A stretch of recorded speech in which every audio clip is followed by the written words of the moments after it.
Go and say it. Hello. Hello. So. Welcome to our channel. Oh yeah. We've just drove back. It's a snow day here in South Yorkshire, but we just drove back from East Yorkshire, haven't we? From Hull, well, Beverley. Yeah. And there were no snow over there. So yeah, I made the mistake of chalking his long run this morning to do it on the treadmill in South Yorkshire, thinking there were going to be snow in East Yorkshire, and it turns out there weren't. I'm mad. Yeah. I'm mad.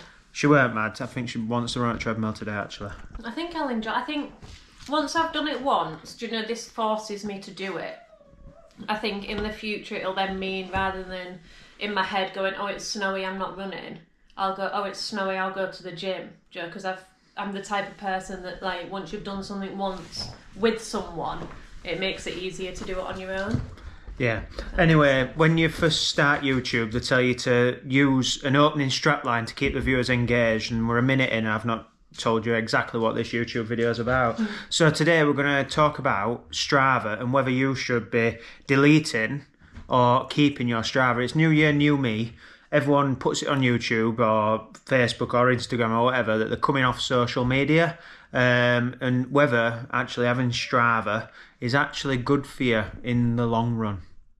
Yes, so Strava. I think I've had an account personally since 2015. I don't know about you. I've had one a while, since I was at uni, so what's that, 2012? Yeah, you finished in 2015, so it'd be similar. I've had it longer, but I think I don't know much about it. Like, I do, but just said to Gareth off camera, like, I don't view it as a social media. For me, it's just a place that all my runs get stored.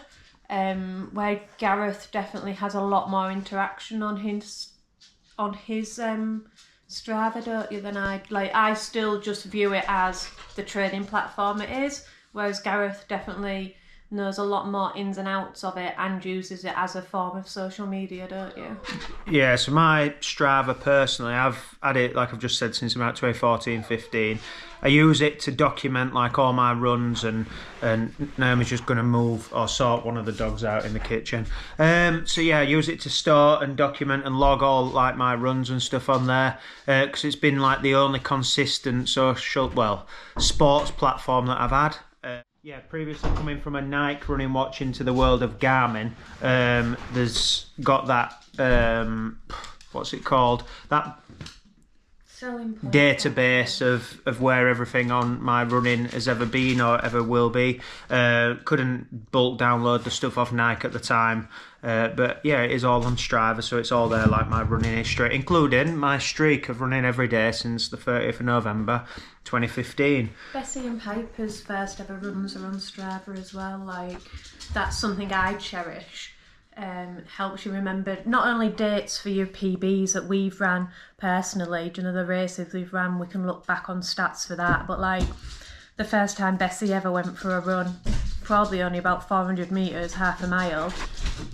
The other one's jumping at the door. But their activities are both logged on there, much like Instagram really. Do you know, when you look back and you think, oh, my photos are on there from this moment that we celebrated, or this, like, that is what Strava is. It's there to hold your memories, really. Yeah, and obviously there's other pros and stuff. It has, other than Power of 10, it has those fake Strava PBs when courses have measured too long or too short, and people GPS. and GPS errors. 5k when actually the race was 5k and the GPS is wrong. Yeah, and they've took a minute off their actual 5k time. And then yeah, it's got the other, like, your interaction. You get to see what all your pals are doing on a daily, in terms of their training, and you get to keep up to date with them when you might not see them in real life face to face, because you might only see them once a week. So you know whether Dave Hanks from Right Corner's fit or not, because all this stuff's on Strava. I use it a lot to look at people that aren't necessarily friends, that are athletes of similar abilities, or athletes that are elites, and you're like, oh, what are they training this week? What long runs are they doing pre their marathon block? Do you know, giving you inspiration for sessions, or letting you know that you're running at a relatively good pace for your easy runs, because these elite athletes are uploading their easy runs at that pace. I use it for that a lot as well, but then that works to a detriment where I'll be looking and I'm like, well, this person has this PB and I'm running this time, but they're doing this session. Why aren't I doing this session? Like, you can get in your head with it as well. So it does have pros and cons to following people. Yeah, definitely got some loose pros and cons in there, what Naomi's just said. And as well, another pro for me, during lockdown, COVID and everything, we had a segment bashing and going out and getting kings or queens and crowns on segments and stuff. There's one, it's a 400 metre sprint from Topper near one of the crossroads near us, and it's quarter mile down, and we're trying to see who can get the quickest. I think it's Michael Slack that's got it at the minute, which, yeah, well done, Michael. You took it off me and Dave quite well. And then there were another one when I were in Rabbit Ing's car park once, and Strava bashed Brian Harrod. Because I got a notification saying Brian's just took your crown, and I was sat there in the car park. I thought, I'm not having this. It's 100 metres from where I'm sat. We're on a lunch break. So I went out and did it. Just put my kit on just to take the crown back off Brian. I think he had it for a grand total of an hour. But then with that, there could be cons like crown bashing. There's a time and place for when you should be running fast. People do go out. There's a couple of social media people that have popped up where they will go out and drive to the bottom of a segment, sprint the segment and then walk back. Like, they're not doing they're not doing a run. They're not going out and running. They're going out and doing like an all out to get these segments. For me, Gareth's mentioned lockdown. I was a hobby athlete in lockdown. I wasn't really running. I wasn't really doing exercise of sorts. I wasn't as fit as I was now. And to me, Strava in lockdown, I was sat at home thinking, well, how are these people going out and doing this number of days? How are they going out and doing this and this? And I'm sat here not able to do it. So it depends on the aspect of what form of lockdown you were in or what form of athlete you were. For me at the time, I felt like I couldn't post on social media. Not social media, I couldn't post on Strava because you were only meant to exercise once a day.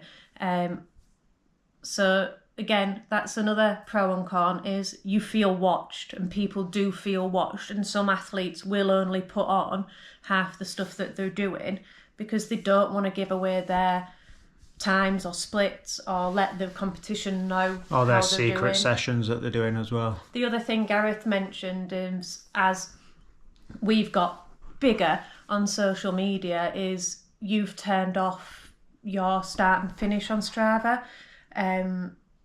I've not got there yet. My following isn't as big as that. Yeah, I've turned off mine. Naomi's not. So if you do want to find out where we live, just hunt me down. Yeah.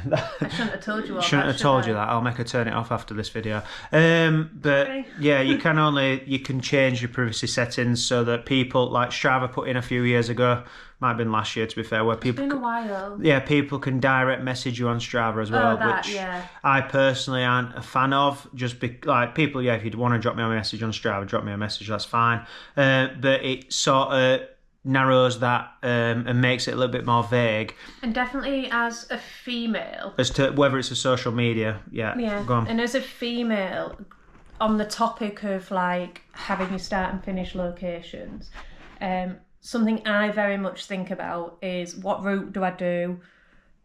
What time of day am I running at? Like, am I running a pattern? Do you know, every Monday do I go out at this time and do this route? Like, you've got that thing of like, you can be followed or you can be singled out, because every day Gareth gets up and goes out at the same time for his run. Do you know, if someone wanted to follow that and work out where he's going to be at what time, it does make it easier for that to happen. In my view, fair play. If they do that and they want to do that, they can have me. But yeah, as well with social, like Strava, it might give you that opportunity to like hunt people down if you want. But yeah, fair play if they've got that much time on their hands and they're singling out an individual like that. Yeah, I don't think that'll be everybody's viewpoint. But as a woman, it's something I know I definitely think about a lot more than Gareth does. Yeah, definitely. And then another thing as well, like as Naomi's mentioned, you could start not chasing people literally, but chasing goals that other people are also chasing, and it's very easy to do on Strava. In terms of having people, like they're in the viewpoint, you think you can see all of their training. For me, for example, I'm quite an high mileage runner.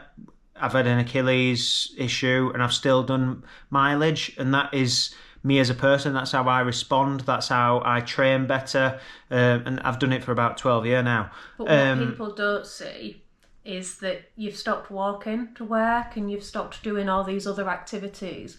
So people are seeing Gareth is still running high mileage and thinking, oh, he's not injured, but he's sacrificed other aspects that don't get put on Strava. Yeah, and so people might then start copying your training, copying your sessions, thinking it works for him or her, and why can't it work for me? And that might then fall to your own detriment by copying someone's mileage pattern or streak running or days off or sessions or anything like that. It's a good idea to pick and choose, but what works for one person might not necessarily work for another person. So yeah, it's just being mindful of that. And Strava opens it up so that you can see everything if you want. I've been tracking strength and conditioning on there lately, but I have been doing it for years. But it's just to keep myself accountable that I'm doing it through the weeks whilst I'm recovering and doing my rehab through injury. It's the same as just touch on other social medias like Instagram. Very much, you're hardly having me in these shots, by the way. No, you're fully in them. Instagram, you only put on the highlights. You only put on the good photos that you take. You don't put on the photos that you don't particularly like, or you don't tell people about your down days. You just tell them about the good days. You can use Strava exactly the same. So if you're only ever putting on your good runs, you're not putting on, oh, well, that felt rubbish, that felt sluggish. Like, it leads you and other people into this false perception that everything is always positive and everything is always going well for everyone.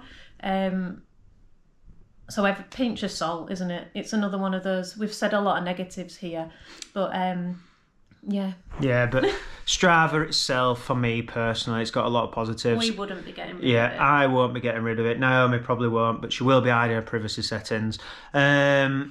It has got a lot of positives. Like, I enjoy the kudos. I've tried to be a bit better with giving out kudos. I do receive quite a lot.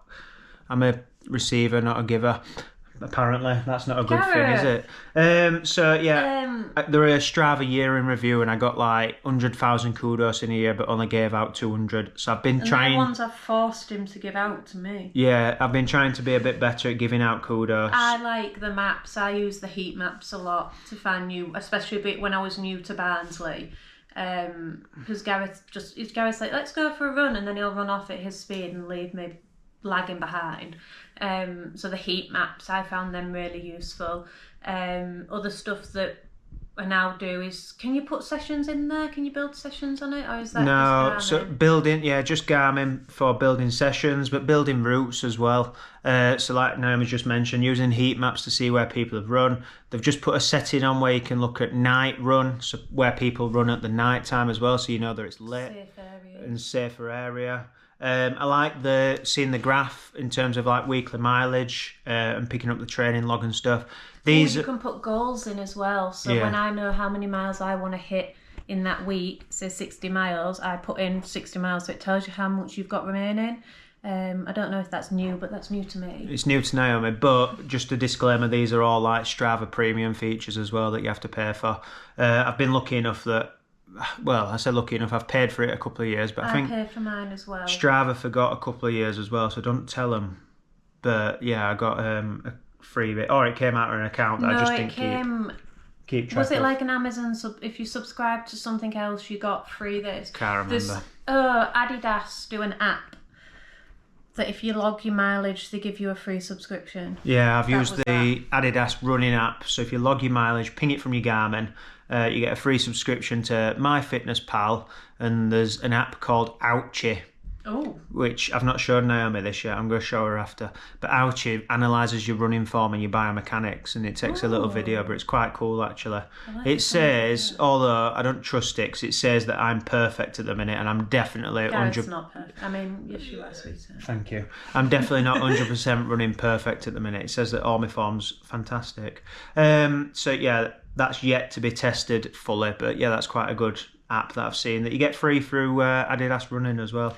All in all, though, we found out that I was on 2 Strava accounts, so we had to delete one. So that's where this has come from. Yeah, that's where this conversation's come from. So nice segue into the end of the video. So yeah, Naomi found that she had 2 Strava accounts. One to an email address that doesn't work. Yeah, and she didn't know password to any email addresses or anything in her life anyway. It's all just saved on my phone. If my phone went missing, wouldn't be able to do anything. Right, so you know that Naomi's password. For goodness sake, we know where I live. Take my phone and I'd be stranded. Yeah, and if you want to follow her, just look on Strava and you know which route she runs. Yeah. You're not very good at this privacy stuff, are you? No.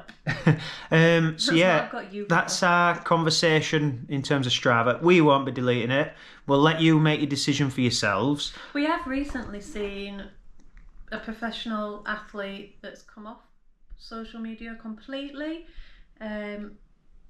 And that's an eye-opener as well. Yeah. I don't think I could ever do it. I quite enjoy relaxing and scrolling. Yeah, I call it a death scroll. Naomi, you're in a death scroll again. And she'll just be in a loop. But I won't hear going him down, say it. Yeah, Instagram videos and not listen to me. So yeah, it's one of them things. And if you do like what we do on the channel, we've got a few races coming up, haven't we? Well, Naomi has some. Questionable races. Yeah. Well, not questionable, but whether it's the right thing for you to do or not, that's a decision I'm going to you have to make. make. Yeah. But I'll be there. Yeah, so we've got Brass Monkey in the pipeline, Ferriby 10, they're all like weeks after the other. Dewsbury 10k, which is a fast flat 10k in Dewsbury. And then like Onewell 5, Retford Half, and other stuff as we build towards London Marathon. We should actually as well, I had a look last night, didn't even tell you this, London Championship start entry stuff. Yeah, it closes tomorrow, so if you haven't got your entry in, get your entry in if you're eligible for championship. And we should hopefully find out this week and get us an email through to pay London Marathon as well. Let us know if you'll be at any of those races that we've just listed off. There's hundreds of others. But let us know and we'll try and find you. Yeah. So yeah, thanks for watching. Don't forget to hit the like and subscribe button. Now, is that your thumbs up? That's my thumbs up, like it. Yeah, and drop us a comment as well. And we will see you next week. See you later. One of the dogs has gone. She had gone to sleep, and the other one's on food guard in the kitchen. They're very, very tired because they've had a long weekend. So yeah, see you later. Bye. Bye.